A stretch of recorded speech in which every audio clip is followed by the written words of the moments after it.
माननीय जिलाधिकारी महोदय और हमारे अन्य प्रशासनिक सेवा से जुड़े हुए लोग उपस्थित हैं, मैं सबको प्रणाम निवेदित करता हूं, आप सबको प्रणाम करता हूं। चिराग भाई साहब बहुत अच्छा कवि सम्मेलन का संचालन कर रहे हैं और कवि ने इतनी लंबी कविताएं पढ़ी और वीर रस की कविताएं पढ़ी और इतनी बढ़िया पढ़ी कि हम 2 कवियों को टॉयलेट जाना पड़ा। तालियां आपकी कमजोर हैं, 5-7 लोग पूरे कवि सम्मेलन का लोड उठाए हुए हैं। बहुत अच्छे, बहुत अच्छे। तो जब से आए तब से कह रहा कि वीरता की बातें, आप वीर धरती से हो, आप वीर धरती से हो। हमको लगने लगा हम कायरों की धरती से आए हैं क्या। अपने आप आभास करने लगा। सही बता रहा, लेकिन आपको बता दूं मैं, लड़ना जो है मूर्खों का काम है। बहुत अच्छे। हमेशा मूर्ख, एक हमारे यहाँ वो रहते थे, हमारे एक मित्र हैं, तो उनसे हमने पूछा, तो पुलिस में अधिकारी हैं, तो बोले कि जो है देखो गजेंद्र, लड़ने वाले जो लोग होते हैं वो लड़ना जो है वो शारीरिक विषय है और लड़वाना जो है बौद्धिक विषय है। तो बुद्धिमान कभी लड़ता नहीं है, लड़वाता है। देख लो अमेरिका को। तो और जैसे देश में जैसे महापुरुषों का, महारथियों का अगर सम्मान है तो शिखंडियों का भी सम्मान होना चाहिए। बहुत अच्छे, बहुत अच्छे। महाभारत के युद्ध में अगर भीष्म पितामह जैसा महाशक्तिशाली था तो शिखंडी जैसा पराक्रमी पुरुष भी था। पुरुष। तो जब भीष्म पितामह को पराजित करने का समय आया तो उसे शिखंडी का काम आया, वही काम आया। तो महत्व तो सबका है इस संसार में। अगर बिहार बहादुरों की धरती है, बुद्धिमानों की धरती है, तो हमारा उत्तर प्रदेश भी काहे का है। बहुत अच्छी राजनीति की विसंगतियां पढ़ रहे थे सारे लोग। राजनीति में मैं 15 साल से, हमारी कविता देखो, बहुत ज्यादा आपको दिमाग नहीं लगाना है और ना बहुत ऐतिहासिक न सांस्कृतिक, कुछ भी नहीं है, बस केवल कविता में ऐसे सुन लेना बस। आ जाओ, आगे लड़के आए हैं। विनय जी आगे देखो। भारत पाकिस्तान की बात कर रहे थे। पाकिस्तान हमारा देखो पड़ोसी है, बार बार कह रहा कश्मीर दे दो। हमारे हाथ में होता तो हम कब का दे चुके होते। ले जाओ, आरा ले जाओ, बिहार ले जाओ, छपरा ले जाओ, बलिया ले जाओ, देवरिया ले जाओ, दिल्ली ले जाओ, खोद के थोड़े ले जाएगा सबका, रहेगा सब यही।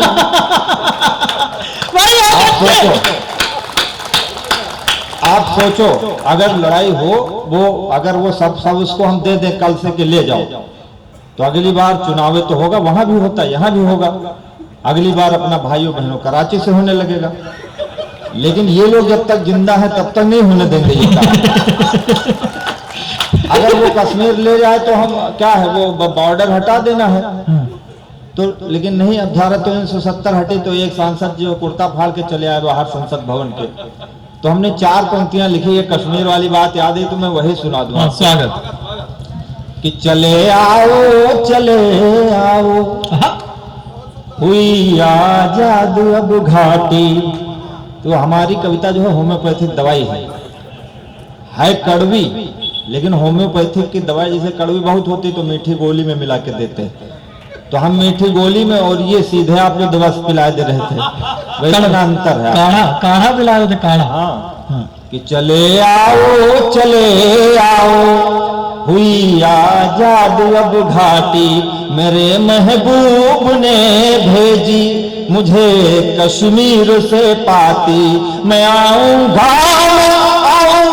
मुझे डर क्या जमाने का। मैं आऊंगा मुझे डर क्या जमाने का। फटे फैयाज का कुर्ता या फिर इमरान की छाती। फटे फैयाज का, बहुत अच्छे, या फिर इमरान की छाती। फटे फैयाज, वो कहता है कि हमारा कश्मीर है आधा, वो कह रहा कि हमारा कश्मीर खो गया है। तो हम कहते हैं खोया तो हमारा भी है। हमारा क्या खोया है, तुम्हारा क्या खोया है। मैं इंटरनेशनल कविता सुनाता हूँ आपको। राष्ट्रीय विषय से हमारा कोई लेना देना ही नहीं। कि था दुनिया में बड़ा सम्मान, सब सम्मान खोया है। कहीं नेहरू का बापू जिन्ना का अरमान खोया है। तुम्हें दुख है तुम कश्मीर अपना खो चुके हो, तो तुम्हें दुख है कश्मीर अपना हो चुके हो तो मुझे दुख है कि मैंने अपना पाकिस्तान खोया है। जिंदाबाद, वाह। अपना पाकिस्तान खोया है, हुए मोती खफा मुझसे जो मैंने सीपियां तोड़ी। हुए कश्मीर हमारे भारत में मिला, विलय हुआ, पूरी दुनिया के मन में गुदगुदी हुई, पूरे मन दुनिया के मन मस्तिष्क खराब हुए।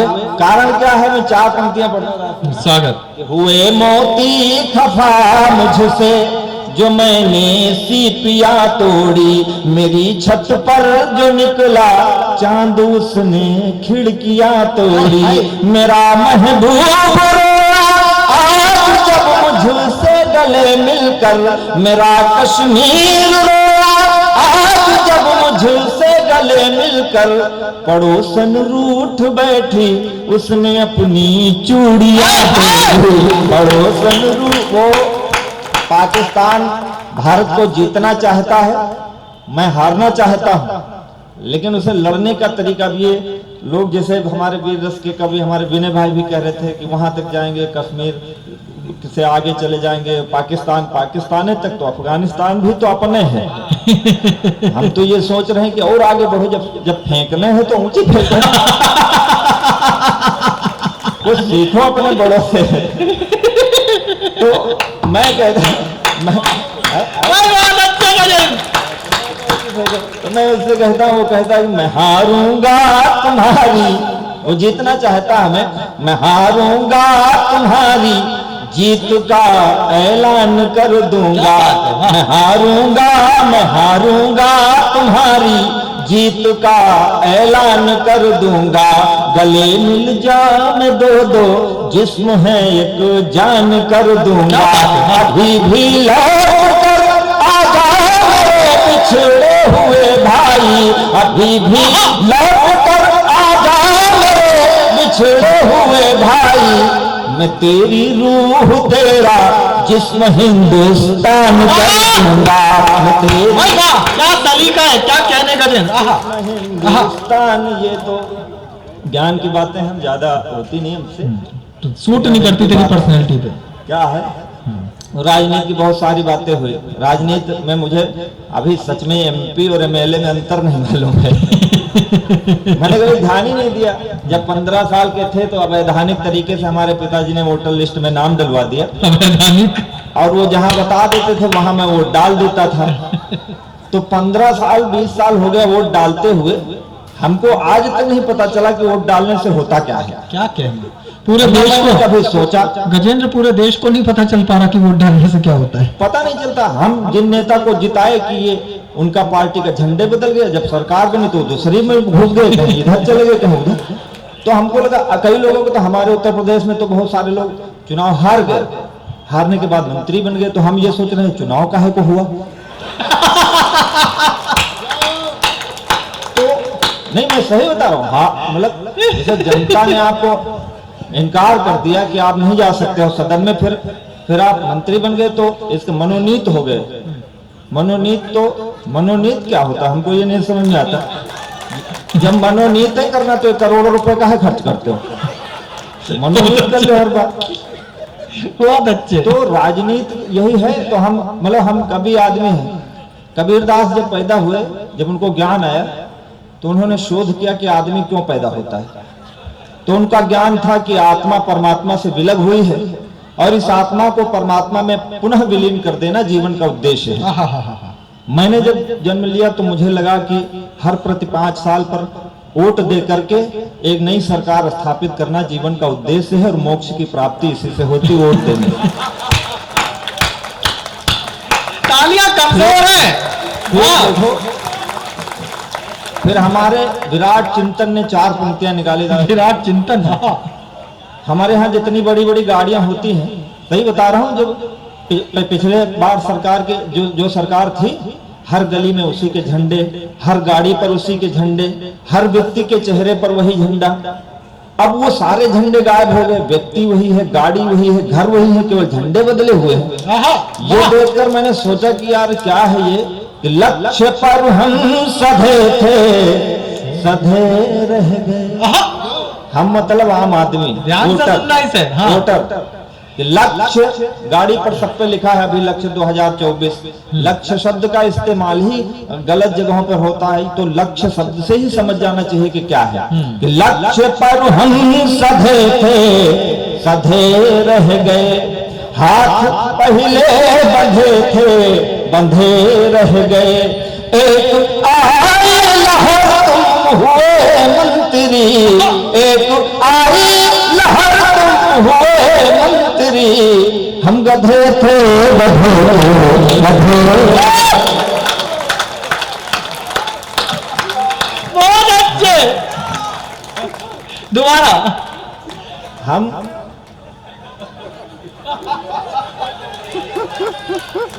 सबको समझ आ गई, इन्हें पता लग गया हम क्या थे क्या हो गए। अब इतना ज्ञान कविता में नहीं लगाया जाता है। हाँ। कविता आदमी टेंशन लेके आया है कविता सुनने, अब तुम उसको यहाँ से और देश की चिंता दे दो, अफगानिस्तान, पाकिस्तान, अमेरिका, जापान। हाँ। अब यहाँ से लेके आदमी बेचारा अपना नौकरी करके दिन भर आया, शाम को थोड़ा कवि सम्मेलन में मन अच्छा हो तो यहाँ रात भर वो पाकिस्तान के सपने देख कर ये क्या है। मन हल्का करके जाओ कि हम गधे थे, गधे के गधे रह गए। बहुत अच्छे, कितने बढ़िया समर्थक हो आप हमारे। देखो क्या है, हमारे यहाँ उत्तर प्रदेश में, बिहार में, हम सब गरीब हैं, इस देश के गरीब जनता हमारे यहाँ रहती है। पुराने जमाने में कलकत्ता आर्थिक राजधानी होती थी, वहाँ लोग कमाने जाते थे। भिखारी ठाकुर का नाम मैं स्मरण करना चाहूंगा यहाँ। जिंदाबाद। भोजपुरी में उन्होंने विदेशिया लिखी। क्या बात है। बेरिया की बेरिया में बरजी बलमुआ हो मत जा पुरबुआ के देश। गा के सुना दे क्या, एक बार तालियां हो जाए। सुना दे सुना दे सुना दे सुना दे। कि बेरिया की बेरिया में बरजी बलमुआ हो मत जा पुरबुआ के देश रे बलमुआ।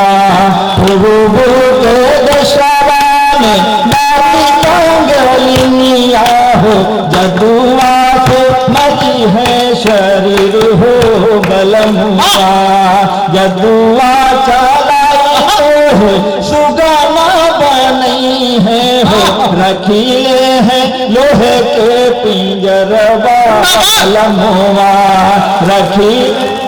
जिंदाबाद गजेंद्र। ये कहानियां थी हमारे यहाँ भक्ति काल में हिंदी साहित्य की रचना हुई, जिसमें निर्गुण धारा के जो कवि मलिक मोहम्मद जायसी, उनका भी था ऐसे ही था कि परदेश जाने वाले जो पति हैं उनको स्त्रियां जादू बना करके, जादू से तोता बना के पिंजरे में बंद कर लेती हैं, फिर दूसरे परदेसी जाते थे उनको छुड़ा के लाते थे।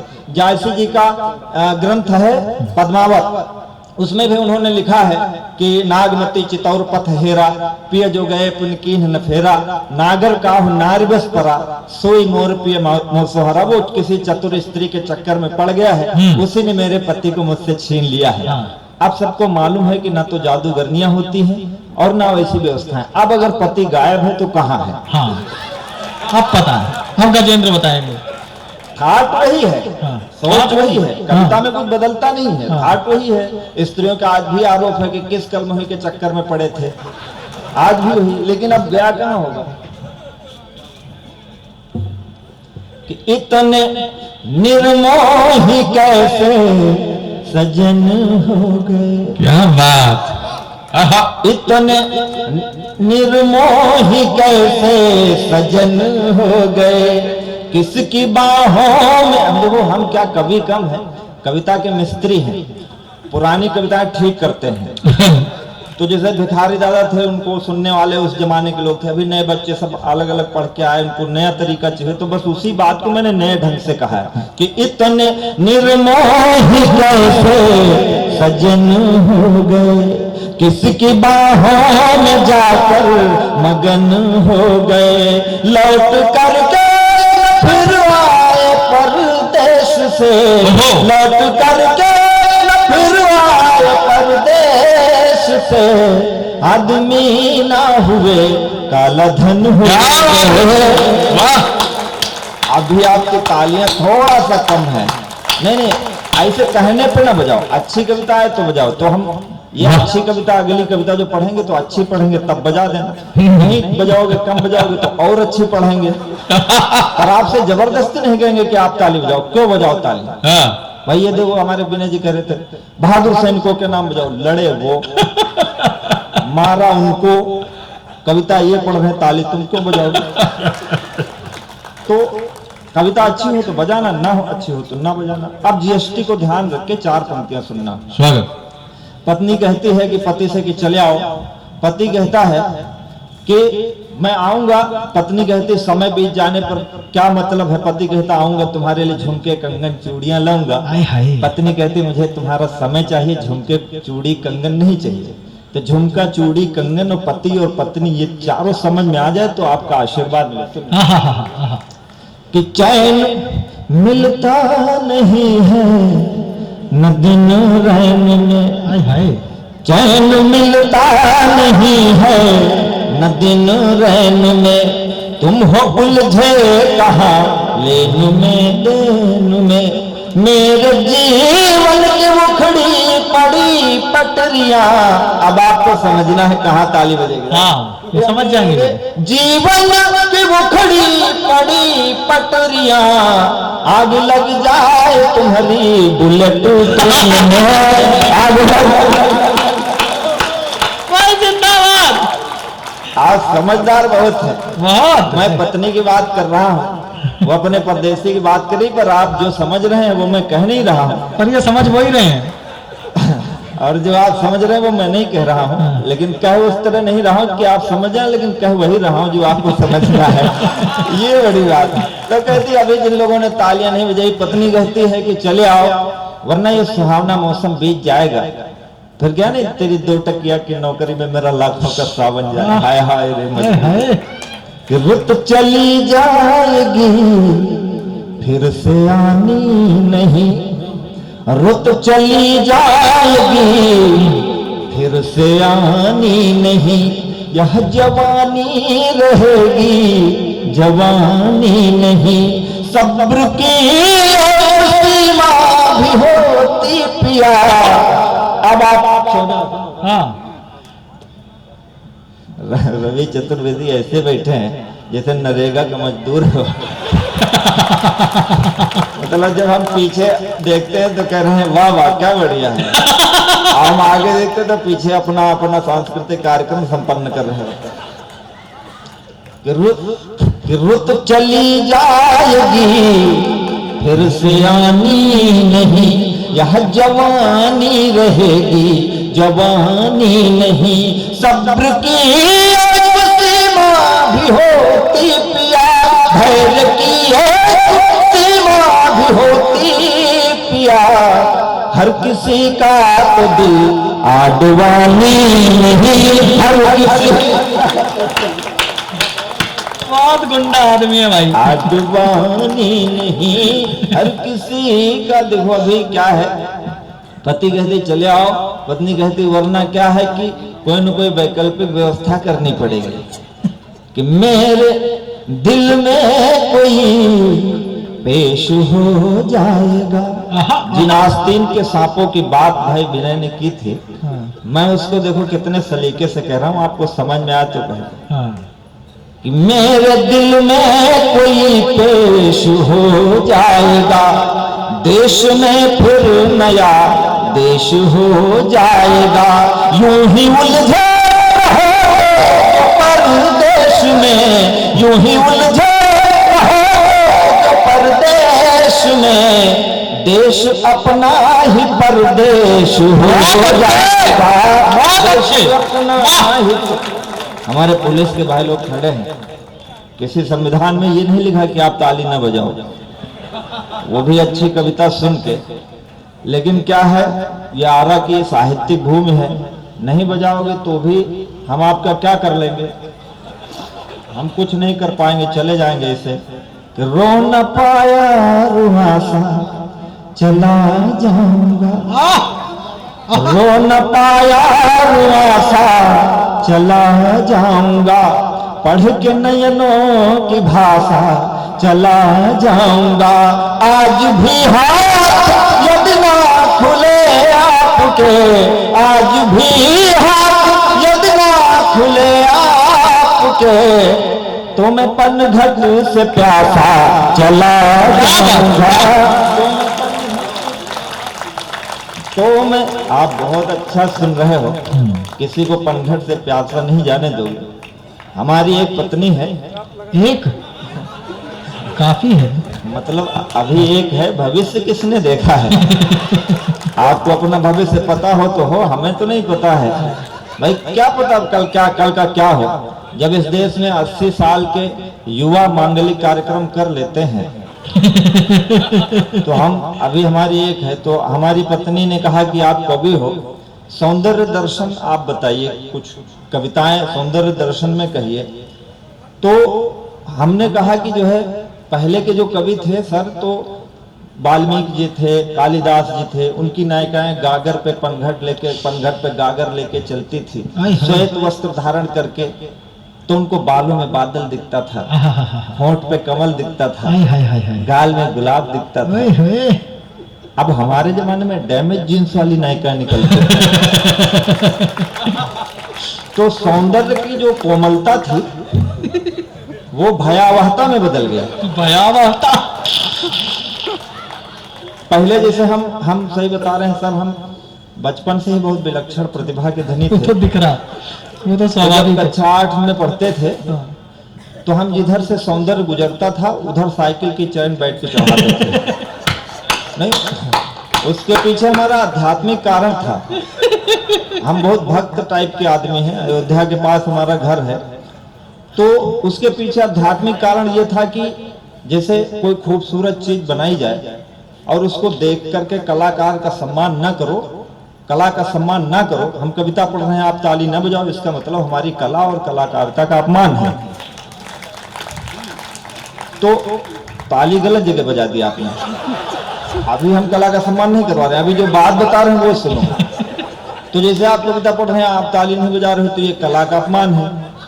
तो भगवान ने सबको बनाया है, तो भगवान की कला का हम सम्मान करने बैठते थे, पर हमारे यहाँ जैसे ही सरकार बदली, कला का सम्मान करने चलो तो सांस्कृतिक कार्यक्रम होने लगा, वहाँ एंटी रोमियो आ गया। तो अब साइकिल की चैन अगर नहीं मतलब उतरी हुई है तो भी अगर सौंदर्य है तो भागना पड़ता है। तो अब जो भयावह स्थिति का दृश्य है, मैंने पत्नी से कहा कि चुनरी ध्वजा सी लहरा रही हो अंबर में, नयनों में तीर या कटार लेके आई हो।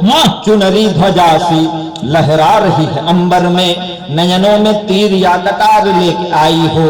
भौं है कमान और कमान पे चढ़ा है बान, आधारों पे लोहित अंगार लेके आई हो। कामदेव, कामदेव को आप जानते होंगे, कामदेव गंधर्वों के सेनापति थे का हैं। और कामदेव को और सहज भाव में समझना हो तो ये समझ लो कि कामदेव बाबा रामदेव के दुश्मन हैं। तालियां बजा दो जहां जहां समझ में आता जाए। क्या है, हम कुछ गलत नहीं कह रहे हैं।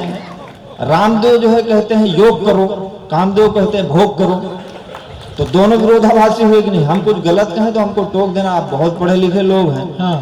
तो चुनरी ध्वजा सी लहरा रही है अंबर में, नयनों में तीर या कटार लेके आई हो।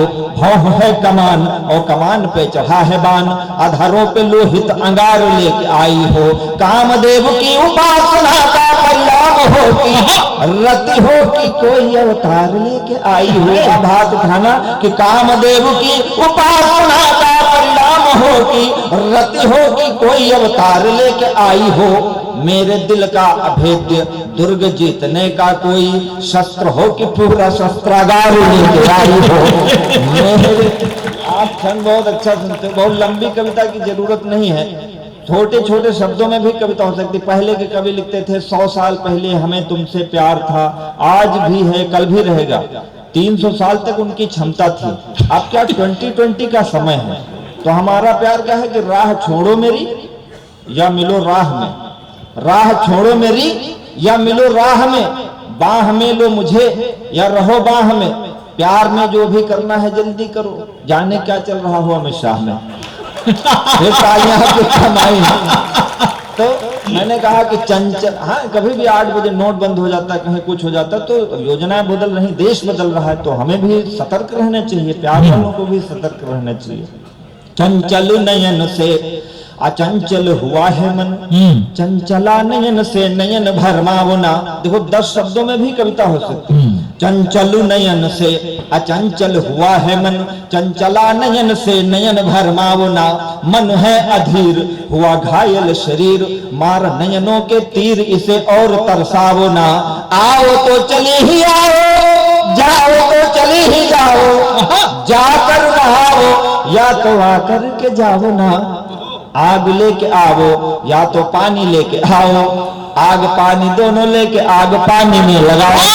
आग लेके आओ। क्या है कि सौंदर्य को इस बात का घमंड है कि वो किसी को भी अपनी तरफ आकर्षित कर सकता है।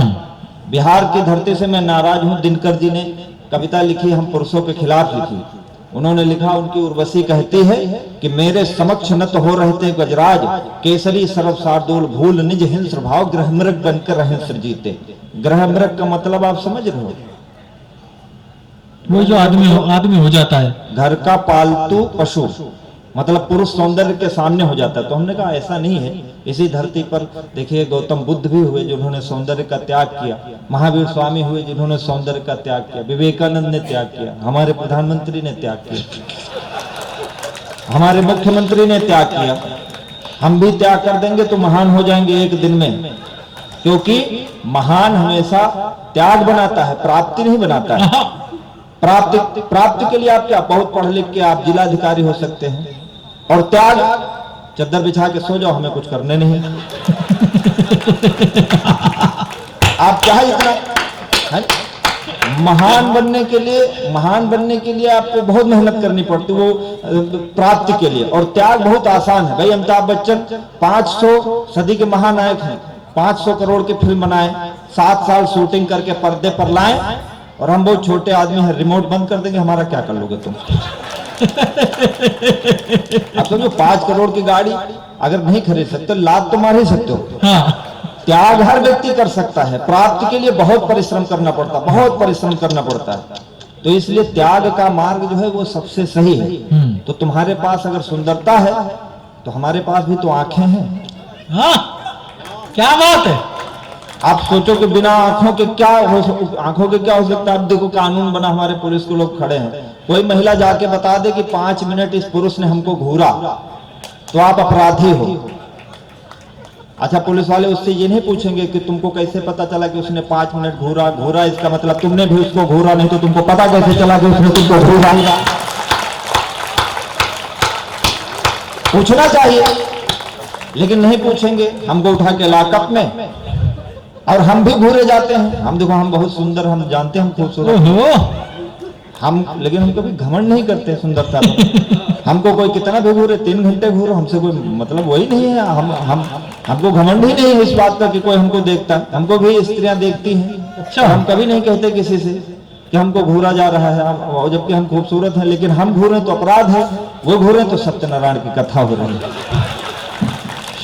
तो हमने देखो, पुरुष विनम्र होता है, हम विनम्र हैं, हम विनम्रता से बात करते हैं। इसको कई बार गलत फायदे उठा लिए जाते हैं। हम किसी महिला के प्रति विनम्रता का भाव प्रदर्शित करते हैं तो उसे लगता है कि ये मनचले होगा, पर ऐसा नहीं। हमारा भी स्टैंडर्ड है, हमारी आंखों का स्टैंडर्ड है। ऐसे थोड़े हम जहां पाए तहां पढ़ जाए। हमारी बहन ये बैठी है मनीषा, इतनी कवियत्रियां हुई सर, आप पूरे हिंदी साहित्य को खोज करके एक पंक्ति लिख दो, दिखा दो कि किसी कवियत्री ने लिखा हो, पुरुष के लिए टूटी फूटी उपमा लिख दी हो कि हमारे पति की मूछें झाड़ू जैसी, टांगे बगुले जैसी।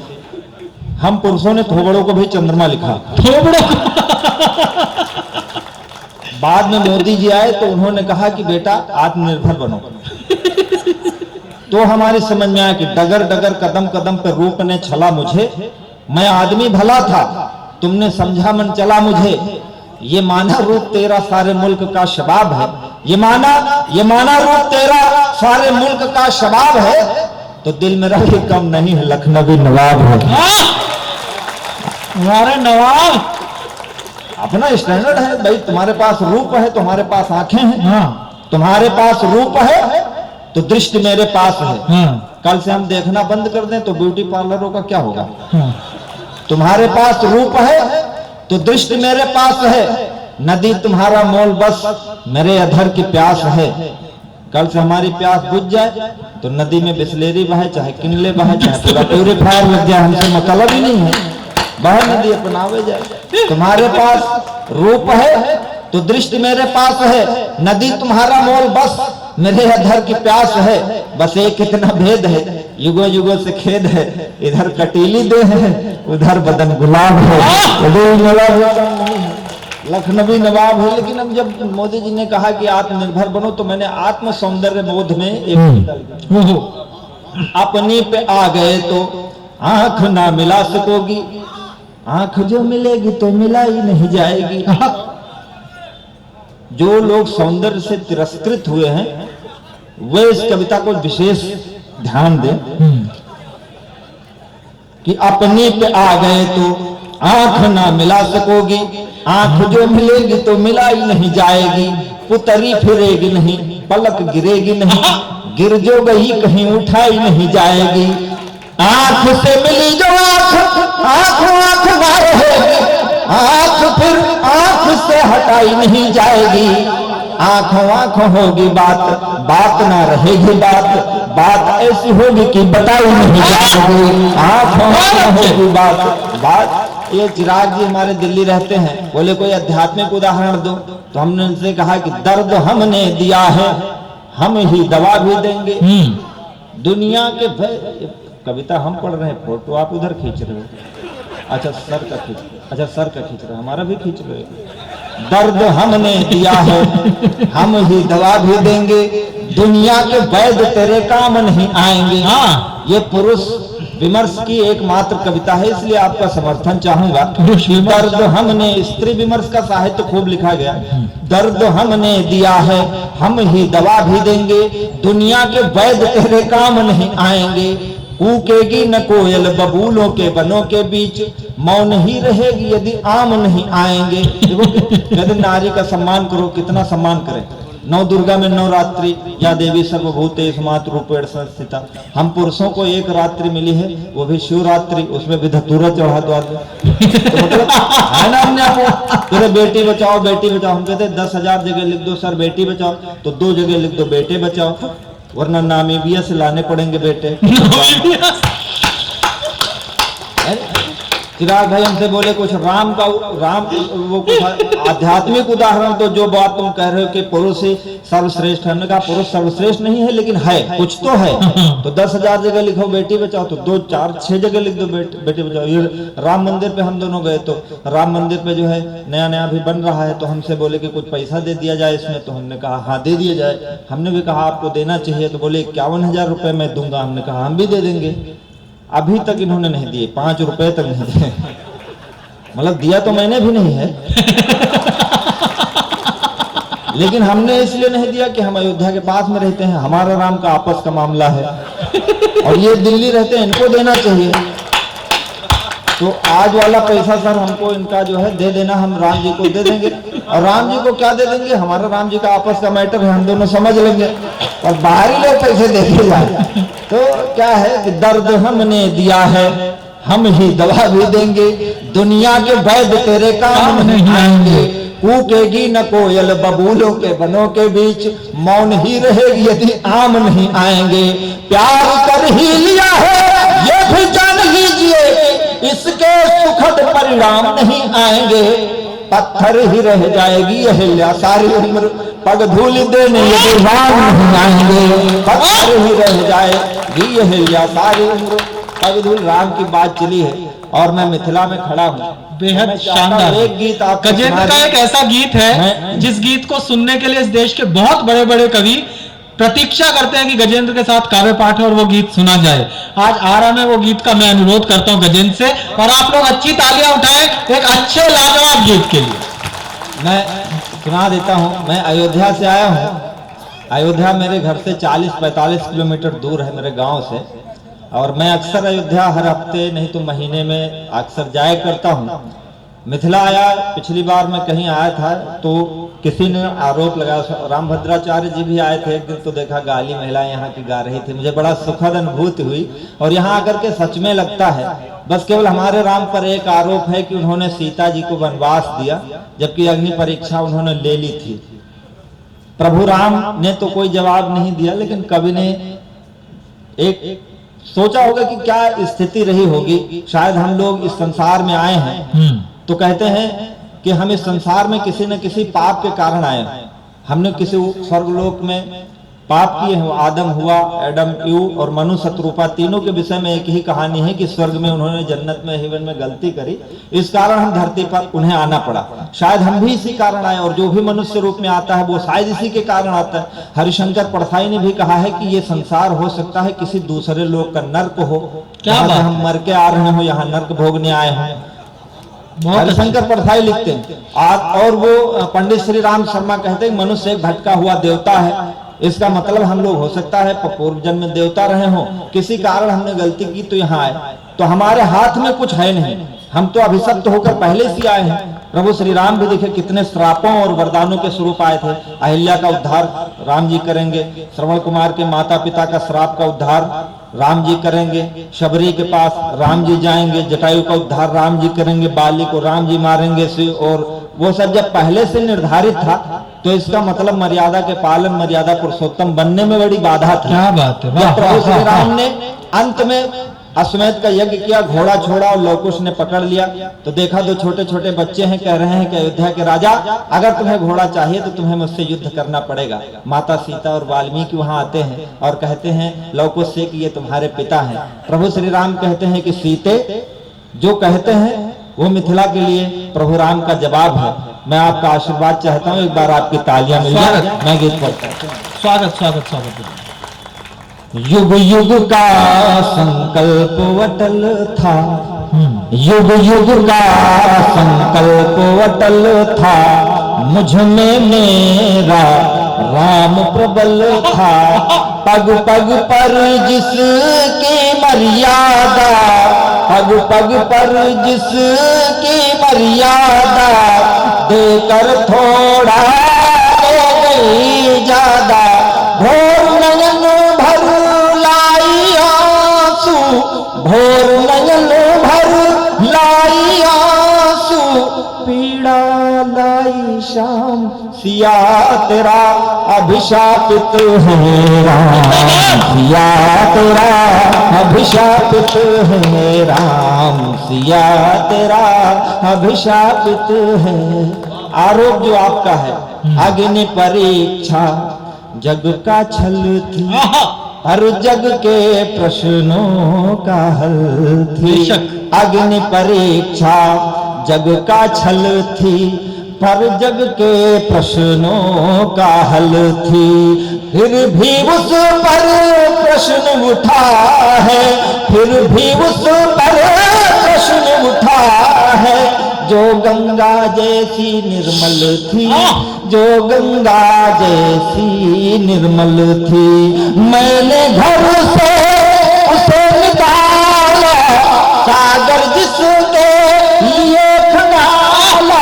मैंने अब तक जितना काव्य पाठ किया है उसे किनारे करके प्रभु राम की और मेरे मन की और पुरुष जीवन की व्यवस्था की एक पंक्ति आपको सौंपता हूँ, आशीर्वाद मिले। मैंने घर से उसे निकाला, सागर जिसके लिए खंगाला, लंका जीतने वाला हारा, जीवन का संग्राम, सिया तेरा अभिशापित है राम, सिया तेरा अभिशापित है राम, सिया तेरे। इससे बड़ा दंड और क्या हो सकता है कि बोल रहा पौरुष की भाषा, मेरा राजकुंवर नन्हा सा। क्या कहने। छोटा सा बच्चा कह रहा है कि अयोध्या के राजा, लड़ाई तो तुम्हें करनी पड़ेगी घोड़े के लिए। बोल रहा पौरुष की भाषा, मेरा राजकुंवर नन्हा सा, जो प्राणों से भी प्यारा है, जो प्राणों से भी प्यारा है। आज वही प्राणों का प्यासा, आज वही प्राणों का प्यासा, मेरा साहस तोल रहा है, मानो मुझसे बोल रहा है। जननी की हर एक पीड़ा का पाओगे परिणाम, सिया तेरा अभिशापित है राम, सिया तेरा अभिशापित। प्रभु श्री राम ने गुप्तार घाट में जल समाधि ली। जल समाधि उन्होंने क्यों ली होगी? एक कवि की कल्पना से सुनिएगा। अभिशापित है, मर्यादा पुरुषोत्तम बनने के लिए समाज में जो बड़े लोग होते हैं, हमारे अग्रिम पंक्ति में बैठे हुए लोग, इन्होंने अपने पीछे का जो अंधकार देखा है वो शायद इनके प्रकाट्य में नहीं है। वो आज जो आपको दिख रहे हैं, उन्होंने समाज में पीछे पता नहीं क्या क्या देखा। प्रभु श्री राम उस पंक्ति में कहते हैं, स्वागत। सीते अभिशापित है राम, तात मुझे करके वनवासी, आप हुए गोलोक निवासी। तात मुझे करके वनवासी, आप हुए गोलोक निवासी। मेरे राज कुंवर कुटिया में, मेरे राज कुंवर कुटिया में, मैं हूँ राजभवन का वासी, मैं हूँ राजभवन का वासी। कहती रघुकुल रीति भागे, अब तक प्राण नहीं क्या त्यागे। धरती शायद ठुकरा देगी, जल में है विश्राम। सिया तेरा अभिशापित है राम, सिया तेरा अभिशापित। आपने बहुत अच्छा सुना है। मैं दो पंक्तियां जा करके जाना चाहता हूं कह करके। हम कवियों ने आपको हंसाया, हमारे विनय भाई, रवि जी और सारे लोग। आप अच्छा सुन लेते हो तो हमारी हजारों किलोमीटर की यात्रा सफल हो जाती है। वरना हम कई बार ऐसी जगहों पर जाते हैं कवि सम्मेलन में कविता पढ़ने, जहां लोग हमारी कविताओं का मूल्य नहीं समझते हैं। उन्हें लगता है कि हमने पैसे दे दिए हैं, बस हो गया कवि सम्मेलन। लेकिन आपने इतना सम्मान, मैं जिला प्रशासन को बहुत बहुत बधाई देता हूं, बहुत धन्यवाद देता हूं। जब से हम लोग आए हैं, आपने भोजन से लेकर यात्रा और आवागमन की जो व्यवस्था की, उसके लिए मैं प्रणाम निवेदित करता हूं। और हम कहते हैं, हम कवि लोग हैं, हमारी जिंदगी यही है कि कहीं प्रशंसा, कहीं से ताली, कहीं भरा मन, कहीं से खाली। हम आपके लिए पूरी जिंदगी गाने को तैयार हैं और गाते ही हैं, लेकिन अच्छे लोग मिलते हैं तो मन भर जाता है। और आज मन भर के गाने का मन करता है। कहीं प्रशंसा, कहीं से ताली, कहीं भरा मन, कहीं से खाली। जैसे तैसे उमर बिताली मैंने तेरे प्यार में, जैसे तैसे उमर बिताली मैंने तेरे प्यार में। रात रात भर तुमको गाया, सुबह छपे अखबार में। रात रात भर तुमको गाया, सुबह छपे अखबार में। रात रात भर तुमको गाया, सुबह छपे। एक बंद देकर हमारी कवियों की जिंदगी है क्या? आदरणीय चिराग भाई साहब कल रानीगंज के कहाँ बड़ी दूर अंचल में थे। मैंने इनसे पूछा, बोले 12 बजे तक आ जाऊंगा।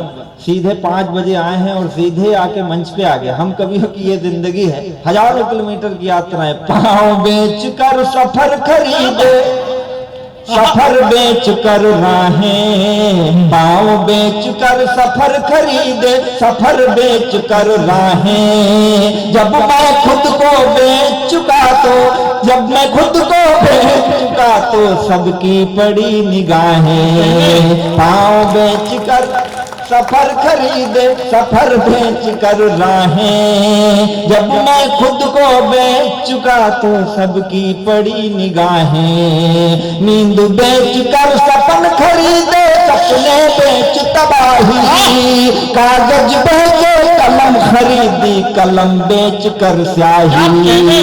अब मुस्काने बेच रहा हूँ, अब मुस्काने बेच रहा मैं आंसू के बाजार में। रात रात भर तुमको सुबह छपे